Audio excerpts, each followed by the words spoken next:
अस्सलाम वालेकुम स्टूडेंट्स, आज का हमारा जो लेसन है वो है unit number 4 algebraic expressions and algebraic formulas. Algebraic expression हमारे पास क्या होती है? अलजेब्रिक एक्सप्रेशन वो एक्सप्रेशन होती है जो कि वेरिएबल और कांस्टेंट से मिलकर बनी हो। दरअसल ये कॉम्बिनेशन है वेरिएबल और कांस्टेंट का। अब वेरिएबल क्या होता है और कांस्टेंट क्या होता है? कांस्टेंट वो नंबर होता है जो जिसकी फिक्स्ड वैल्यू हो।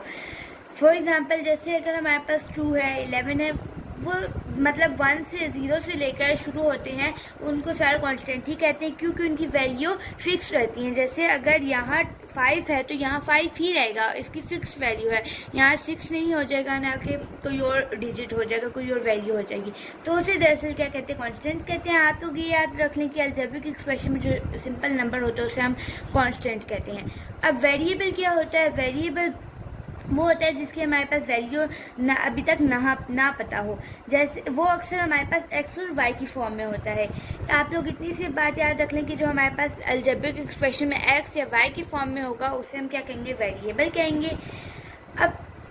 अब ये हमारे पास जो है ये पूरी अलजेब्रिक एक्सप्रेशन है। क्यों? क्योंकि इसमें कांस्टेंट भी आ गया है और इसमें वेरिएबल भी आ गया है।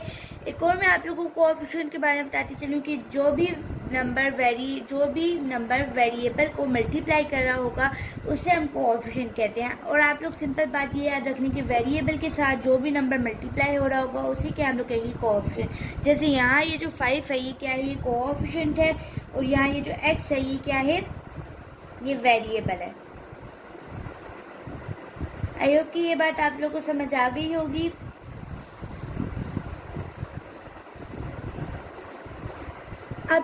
अब बीच में हमारे पास कोएफिशिएंट और वेरिएबल। अब हमने क्या पढ़ा था कि अलजेब्रिक एक्सप्रेशन वो होती है जो कांस्टेंट और वेरिएबल से मिलके बनी हुई हो। अब यहाँ ये क्या है? हमारे पास अलजेब्रिक ऑपरेटर, इसे हम ऑपरेटर भी कह सकते हैं, जो कि प्लस माइनस मल्टीप्लाई या डिवाइड की फॉर्म में होता है। अब ये जो पूरी है ये हमारे पास अलजेब्रिक एक्सप्रेशन है। इसकी मैं आप लोगों को सिंपल एग्जांपल दे देती हूँ, 4x - 2।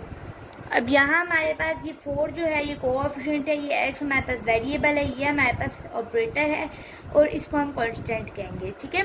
अब ये पूरी हमारे पास मिला के क्या बना रही है? अलजेब्रिक एक्सप्रेशन बना रही है। नेक्स्ट अब हम जो कॉन्सेप्ट लेंगे वो है पॉलिनोमियल्स। अब पॉलिनोमियल्स क्या होता है? पॉलिनोमियल्स वो होता है जो भी वेरिएबल हो उसकी पावर होल नंबर होनी चाहिए, उसे पॉलिनोमियल कहते हैं। और polynomial in a variable x is in an algebraic expression in the form.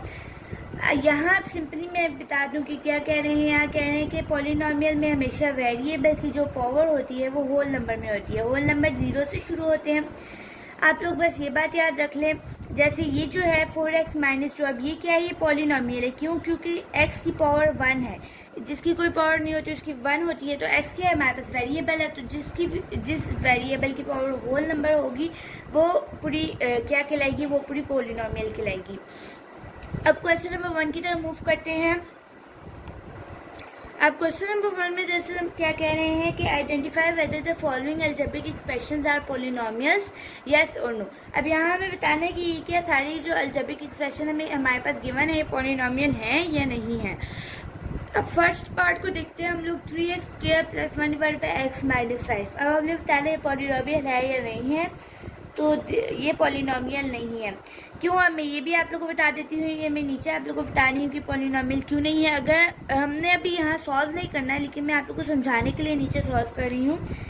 3x², अब यहाँ प्लस है, अब 1/x है। अब x को जब ऊपर लेके जाएंगे तो इसकी पावर -1 बन जाएगी, +1 थी, यहाँ नीचे -5। अब ये पॉलिनोमियल नहीं है। क्यों? क्योंकि ये जो वेरिएबल है उसकी पावर होल नंबर नहीं है। क्यों? क्योंकि जो हमारे पास होल नंबर होते हैं वो 0 से शुरू होते हैं। 0 से अगर बैकवर्ड जाए तो -1 - 2 ये होल नंबर्स नहीं है। तो इसलिए ये क्या है? ये पूरी अब पॉलिनोमियल हमारे पास नहीं है। किसी भी एक वेरिएबल की भी अगर पावर होल नंबर नहीं होगी तो हमारे पास वो अलजेब्रिक एक्सप्रेशन पॉलिनोमियल नहीं है।